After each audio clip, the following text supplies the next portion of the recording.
Someone is claiming to be Batman's brother in the latest Batman storyline. The Dying City Part 2.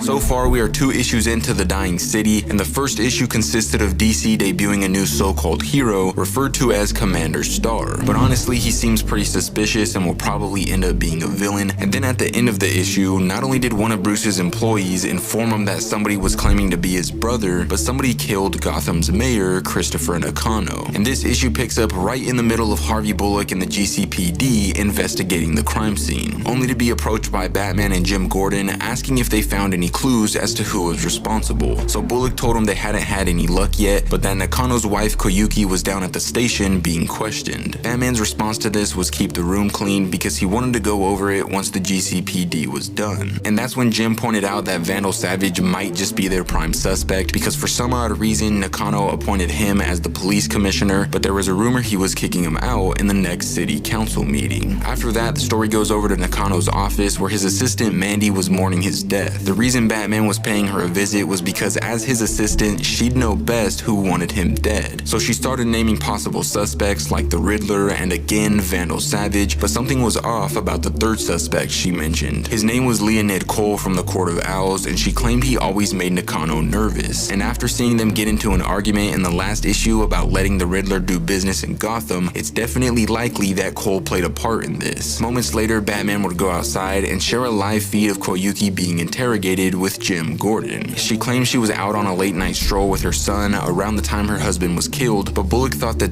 and the fact that she wouldn't let him go through her phone was pretty strange. After that, Commissioner Gordon crossed paths with Vandal Savage, who immediately started taunting him and saying that if he was looking for a job, there was an opening in parking enforcement. Gordon wasn't amused by his tactics though, expressing that it must be weird that he's investigating the murder of a man who was about to fire him. Upon Savage departing, once again Bruce tapped into the comms, telling Jim to get as much information out of Bullock as he could, and in the meantime, he was going to be paying a visit to Leonid Cole to get some answers. That's when the story shifts focus over to Leonid Cole himself, along with the Riddler, having dinner with a man named Mr. Hogan, who was the city's deputy mayor up until last night when Nakano was murdered, which, as stated by Riddler, could make him a prime suspect. Soon it becomes very clear what Cole and Enigma were trying to do here. They were trying to make sure Hogan was going to be cooperative and in alignment with what they were planning, because if he didn't, he'd face the same fate as Nakano did. Sooner or later, they were approached by Batman asking if they were celebrating. He already planned on questioning Cole before, but now that he was with the Riddler, he was moving him up on his list of suspects. With a smug look on his face, Cole would claim they had nothing to do with Nakano's death, conveying they were businessmen, not murderers, and the only person committing a crime here was Batman because this was a private event he'd broken into. That's when the police got involved, demanding Bats to put his hands on his head to avoid making things difficult. But refusing to abide by their orders, Bruce would then slam one of them into the table, break another one of their wrists, and then smash a wine bottle into the last one's head. After doing so, he pulled off a pin with the image of an owl off of one of the officer's shirts, throwing it at Cole and expressing that he knew he was their new leader, which brought him to the assumption that the Court of Owls promised Enigma Tech a legit foothold in Gotham City, but when it didn't go as planned, thanks to Mayor Nakano, they killed him. But still, despite how evident his involvement seemed, Cole denied playing a part once again, claiming he was innocent. Later on, when Batman left, he decided to analyze Mayor Nakano's body, and it doesn't really specify whether he was or wasn't able to find anything unusual, but it kinda seems like he did because while looking through a magnifying glass, he just had that look in his eye when you finally connected the dots. The next day at Wayne Tower, Bruce had another discussion with Rowan about the people protesting Wayne Enterprises and the man claiming to be his brother. Conspiracy theorists believe that Wayne Enterprises murdered the mayor to take over the government, and the man claiming to be his brother was a nurse named William Pureford. It turns out his mother was also a nurse who just so happened to work at Gotham Central, which was the same hospital where Bruce's father was a surgeon, making it even more believable that Thomas had an affair. Now, Rowan's suggestion to Bruce to avoid immediate nightmare was to just cooperate. If he signed over half of his shares to this guy and then bought them back wrapped up in an NDA, it'd be like nothing ever happened. But Bruce just didn't know what to do, so he visited his friend Dr. Leslie Tompkins, who actually knew his father, who stated that the rumors were true.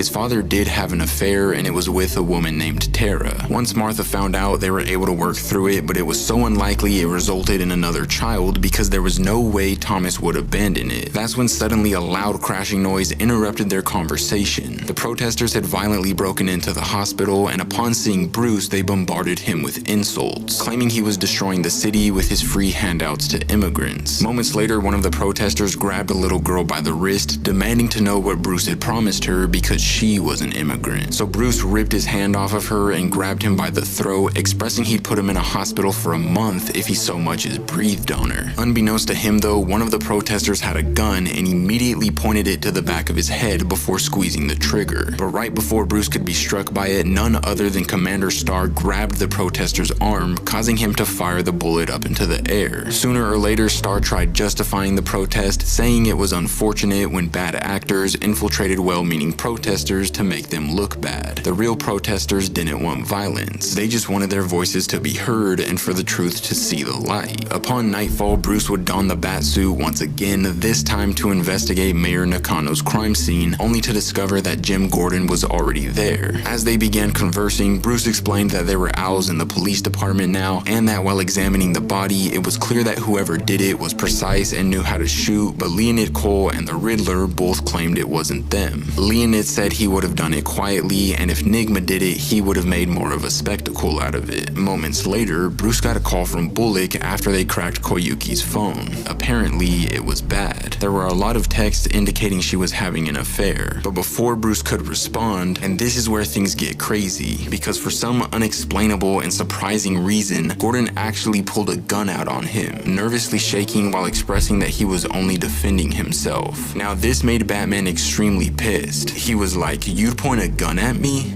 At me? Then causing Gordon to fall onto the ground by cracking him in the face. And that's when Gordon is like, "I didn't mean to, you gotta believe me." And so we have no idea what's going on here, if Gordon is the one who killed Nakano, but honestly, that's what seems to be the case. Sadly, however, that's where this issue comes to an end, but if you guys want to see what happens next, let me know in the comments down below.